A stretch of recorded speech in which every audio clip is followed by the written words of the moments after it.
फलटण, वाशिम आणि अकोल्यामधील ईव्हीएम मध्ये बिघाड. ईव्हीएम मध्ये बंद पडल्यानं गोंधळाचं वातावरण. मतदान प्रक्रिया ठप्प. मतदारांच्या मतदान केंद्राबाहेर लांबच लांब रांगा. राज्यातील उर्वरित 23 नगरपालिकांसाठी आज मतदान. स्थगित झालेल्या नगरपरिषदा, नगरपंचायतींसाठी मतदान सुरू. उद्या निकाल लागणार. एक मतदान गावाच्या विकासासाठी. मतदानावेळी माजी खासदार रामदास तडस यांचं वक्तव्य. तडस यांनी सहकुटुंब बजावला मतदानाचा हक्क. बोगस मतदान करण्यासाठी शेकडो महिलांची गर्दी. काँग्रेस भाजप कार्यकर्ते घटनास्थळी.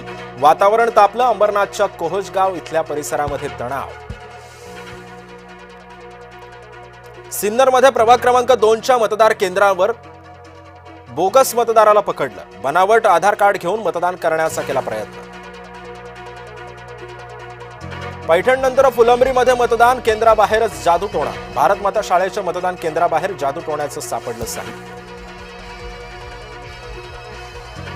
बारामती नगर परिषद निवडणुकीसाठी आज मतदान. नगराध्यक्ष पदासाठी 14 तर नगरसेवकासाठी 155 उमेदवार रिंगणामध्ये. राष्ट्रवादी शरदचंद्र पवार गट, भाजप आणि बसपा अशी चौरंगी लढत मिळणार पाहायला.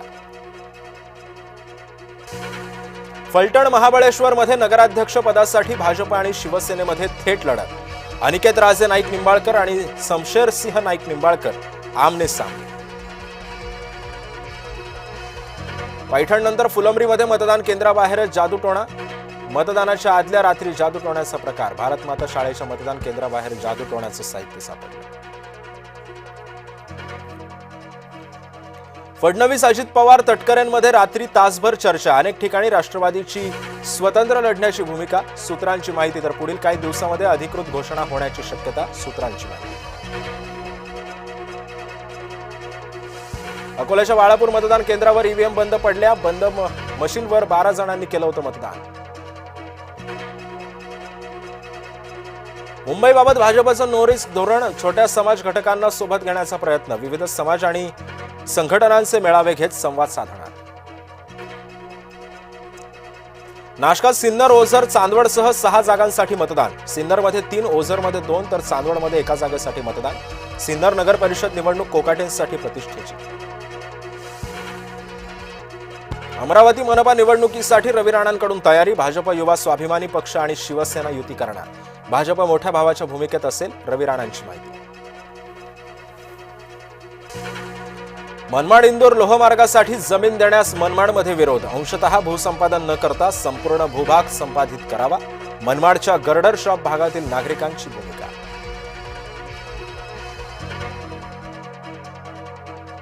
मनसे अध्यक्ष राज ठाकरे मुंबईच्या दौऱ्यावर. राज ठाकरेंच्या हस्ते मनसेच्या नव्या शाखांचं उद्घाटन. जय महाराष्ट्राच्या बातमीमुळे शेतकऱ्याला मिळाला न्याय. किडनी विकायला लावल्याच्या प्रकरणामध्ये 6 सावकारांना अटक. शेतकरी रोशन कुळेनं मानले जय महाराष्ट्राचे आभार. मनमाड इंदूर लोहमार्गासाठी जमीन देण्यास मनमाडमध्ये विरोध. अंशतः भूसंपादन न करता संपूर्ण भूभाग संपादित करावा. मनमाडच्या गर्डर शॉप भागातील नागरिकांची भूमिका. नागपुरात ज्येष्ठ व्यक्तीला हनी ट्रॅपमध्ये अडकून 2 कोटींची मागितली खंडणी. खंडणी मागणाऱ्या टोळीला पोलिसांकडून अटक. प्रकरणामध्ये तथाकथित पत्रकारासह एका राजकीय पदाधिकाऱ्याचा सुद्धा समावेश. सोलापूरच्या बोरामणी वनामध्ये सापडला दगडी चक्रव्यूह. भारतातील सर्वात मोठा चक्रव्यूह. 2000 वर्षांपूर्वीचा धाराशिव रोम मधील संबंधांवर प्रकाश. नागपूरच्या बुटीबोरी अपघात प्रकरणी मृतांची संख्या 6 वर. 9 मजूर जखमी. मृतांच्या वारसांना सरकारकडून 5 लाखांची मदत.